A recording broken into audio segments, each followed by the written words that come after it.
अस्सलाम वालेकुम व्यूवर, कैसे हैं आप सब लोग। उम्मीद करती हूँ सब खैरियत से होंगे।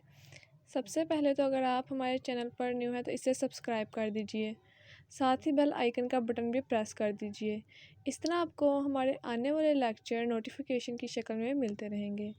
चलिए आइए तो आज स्टार्ट करते हैं। आज हम 9th क्लास का चैप्टर नंबर 1 पढ़ेंगे जो कि फ़िज़िकल क्वांटिटी एंड मेजरमेंट है। उसका टॉपिक 1.6 पढ़ेंगे जो कि है मेजरिंग इंस्ट्रूमेंट। मेजरिंग इंस्ट्रूमेंट क्या होते हैं और ये कहाँ यूज़ होते हैं, इनके क्या क्या बेनिफिट हैं। चलिए आइए तो पढ़ते हैं। Measuring instrument are use to measure various physical quantity, यानी कि ये फ़िज़िकल क्वांटिटी को मेजर करने के लिए यूज़ होते हैं। मिसाल के तौर पर लेंथ, मास, टाइम, वॉल्यूम वगैरह।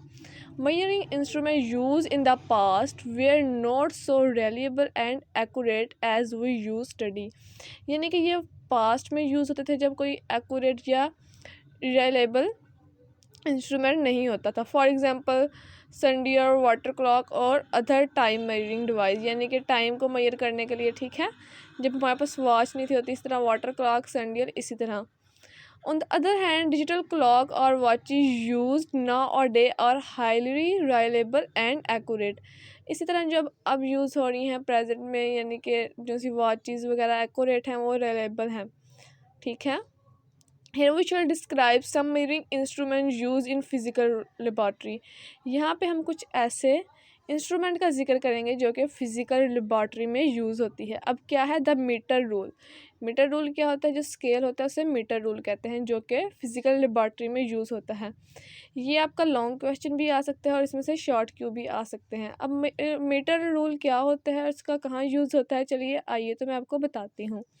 A meter rule is a length measuring instrument as shown in figure 1.3, यानी कि जो दिखाया हुआ ये मेजरिंग इंस्ट्रूमेंट है। It is commonly use in the laboratory to measure length of an object और डिस्टेंस बिटवीन 2 पॉइंट, यानी कि 2 पॉइंट के दरमियान डिस्टेंस और लेंथ या किसी ऑब्जेक्ट की लेंथ के लिए ये यूज़ होता है।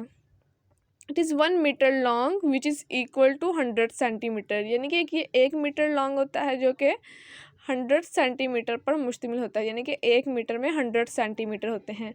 Each centimetre is divided into 10 small division called millimetre, और अब 1 सेंटीमीटर में 10 मिलीमीटर होते हैं, ठीक है। Thus 1 millimeter is the smallest reading that can be taken using a meter rule and it is called least count। कि 1 millimetre जो है वो स्मॉलेस्ट होती है ना, स्मॉलेस्ट रीडिंग है, ठीक है, और उसे क्या यूज़ किया मीटर रूल में यूज़ होती है, वो स्मॉलेस्ट होती है, इसलिए वो मीटर रूल का लीस्ट काउंट है। While measuring or distance, I must kept vertically above the reading point। ठीक है, इसी तरह हम आई को हम रीडिंग पॉइंट के ऊपर रखते हैं ताकि अच्छे से उसकी हम शनाख्त कर सकें या रीडिंग एक्यूरेट मालूम कर सकें। The reading become doubtful if the eye is position other left और right to the reading point, यानी कि अगर आई जो से उसका हमारा सही ध्यान नहीं होगा तो वो जो सी है ठीक नहीं होगी, या लेफ़्ट या राइट से हम देखेंगे तो हमें सही नहीं पता लगेगा। इसलिए हम बिल्कुल ऊपर से और एक्यूरेट देखने के लिए हमें ऊपर से देखना पड़ेगा ताकि पोजीशन और रीडिंग हमारे पास गलत ना आए।